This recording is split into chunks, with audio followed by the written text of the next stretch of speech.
ശരിക്കും എന്തിനായിരുന്നു Indian two? കണ്ടു കഴിഞ്ഞപ്പോൾ ചോദിക്കാനുള്ള ഏക ചോദ്യം അതായിരുന്നു. സേനാപതി എന്ന ആ ക്യാരക്ടറിനെ നശിപ്പിച്ചില്ലാണ്ടാക്കി. അതേപോലെ തന്നെ ഇന്ത്യൻ എന്ന കൾട്ട് സിനിമയുടെ വില മൊത്തം കളഞ്ഞു ശങ്കർ. ലാസ്റ്റ് ഇന്ത്യൻ 3 ട്രെയിലർ കാണിക്കും. അതാണ് ഈ 3 മണിക്കൂർ കണ്ടതിൽ ആകെ ഒരു പോസിറ്റീവ് ഫാക്ടറായിട്ട് ഫീൽ ചെയ്തത്. എന്നാൽ പിന്നെ ഇന്ത്യയിൽ നിന്ന് നേരെ ഇന്ത്യൻ 3യുടെ സ്റ്റോറി ഇട്ടാൻ കിടന്നാൽ മതിയായിരുന്നു. ഏതായാലും പറഞ്ഞിട്ട് കാര്യമില്ല. ശരിക്കും മോസ്റ്റ്ലി നെഗറ്റീവ്സ് മാത്രമേ പറയാനുള്ളൂ. ഇന്ത്യ എന്ന സിനിമയിൽ ആകെ ഒന്നോ രണ്ടോ ഇഷ്യൂ മാത്രമേ റേസ് ചെയ്തുള്ളൂ. പക്ഷെ ഈ ഒരു ഇൻസ്റ്റാൾമെന്റിൽ ഒരുപാട് അഴിമതികളെ ഫോക്കസ് ചെയ്ത് അല്ലെങ്കിൽ ഒരുപാട് അഴിമതികളെ പറ്റി പറഞ്ഞ് ഓവറാക്കി ചളമൊക്കെ ഇട്ടിട്ടുണ്ട്. ഓക്കെ, ഏതായാലും ലാഗ് അടിപ്പിച്ച് കൊല്ലാകലും ചെയ്യാം. എന്നാൽ പിന്നെ ഇതിൽ റേസ് ചെയ്യുന്ന ഓരോ ഇഷ്യൂസിൽ കുറച്ച് ഇമോഷണൽ മൊമെന്റ്സ് കൊണ്ടോ അല്ലെങ്കിൽ ഇമോഷണൽ ഇമ്പാക്ട് കൊണ്ടുവന്നൂടെ? അതുമില്ല. ചുമ്മാ ഇങ്ങനെ ചത്തിരുന്ന് അനുഭവിക്കേണ്ട ഒരു അവസ്ഥയായിരുന്നു ഈ തിയേറ്ററിനകത്ത്.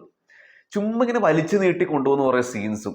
എഡിറ്റിംഗ് വീക്കായിരുന്നു, പ്രൊഡക്ഷൻ ഡിസൈൻ വീക്കായിരുന്നു. ശങ്കറിന്റെ template story and screenplay very very disappointing ആയിരുന്നു. ലോജിക്ലെസ് ആണ്, ക്രിഞ്ചാണ്. ഒന്ന് ആലോചിച്ച് നോക്കി, ഒരു ശങ്കർ കമൽഹാസൻ മൂവി ഇങ്ങനെ ആയ ഒരു അവസ്ഥ.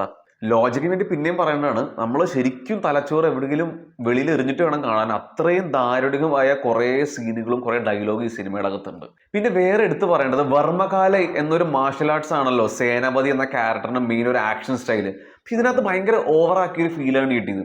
എനിക്കറിയില്ല ഇതിൽ ഓരോ മുദ്ര കൊണ്ട് ആൾക്കാരുടെ വർമ്മത്തിൽ കയറി അറ്റാക്ക് ചെയ്ത് കഴിഞ്ഞാൽ അവര് കുതിരനെ പോലെയും പാട്ടൊക്കെ പാടുന്നു. അതൊക്കെ ലോജിക്കലി പോസിബിൾ ആണെങ്കിലും കുഴപ്പമില്ല. പക്ഷെ അല്ലെങ്കിൽ ഭയങ്കര മടുപ്പിച്ചൊരു മട്ടായിരുന്നു. പിന്നെ പോസിറ്റീവ്സ്, അനിരുദ്ധിന്റെ മ്യൂസിക് ഡീസന്റ് ആയിരുന്നു. മാക്സിമം ചെയ്യാൻ പറ്റിയ ചെയ്തിട്ടുണ്ട്. പക്ഷെ എനിക്ക് തോന്നുന്നത് അനിരുദ്ധിന്റെ ഒരു വിളയാട്ടം കാണുമ്പോഴത് ഇന്ത്യൻ 3 അതിന്റെ ഒരു സൂചന ചെറുതായിട്ട് തന്നിട്ടുണ്ട്. പിന്നെ പെർഫോമൻസസ്, കമൽഹാസൻ അങ്ങനെ നന്നായിട്ട് പെർഫോം ചെയ്തെന്ന് പറയുന്നില്ല, ഡീസന്റ് ആയിട്ട് തന്നെ ചെയ്തിട്ടുണ്ട്. ഈ പ്രോസ്തെറ്റിക്സും മേക്കപ്പ് ഒക്കെ ഭയങ്കര ഓവറായിട്ട് ഫേസിൽ ഇട്ടുകൊണ്ട് നമുക്ക് ആ ഒരു ഇമ്പാക്ട് വളരെയധികം കിട്ടിയില്ല. സിദ്ധാർത്ഥിന്റെ പെർഫോമൻസ് ആണ് എനിക്ക് ഭയങ്കര അടിപൊളിയായിട്ട് ഫീൽ ചെയ്തത്. ആ ഒരു ഇമ്പാക്ട് കിട്ടിയോണ്ട് നമുക്ക് ഇതിലെ കുറെ സീൻസും കുറെ മൊമെന്റ്സും ഒരു വലിയൊരു പ്ലസ് ഫാക്ടർ ആയിട്ട് തന്നെ തോന്നി. പിന്നെ സിദ്ധാർത്ഥിന്റെ 3 ഫ്രണ്ട്സ് ഉണ്ട്, അവരും നന്നായിട്ട് തന്നെ സിദ്ധാർത്ഥിനെ സപ്പോർട്ട് ചെയ്തിട്ടുണ്ട്. ആക്ടർ നെടുമുടി വേണു, മനോബാല, വിവേക് എന്നീ 3 ആക്ടേഴ്സിനെ AI കൊണ്ട് റീക്രിയേറ്റ് ചെയ്യുന്നതാണ് കേട്ടത്.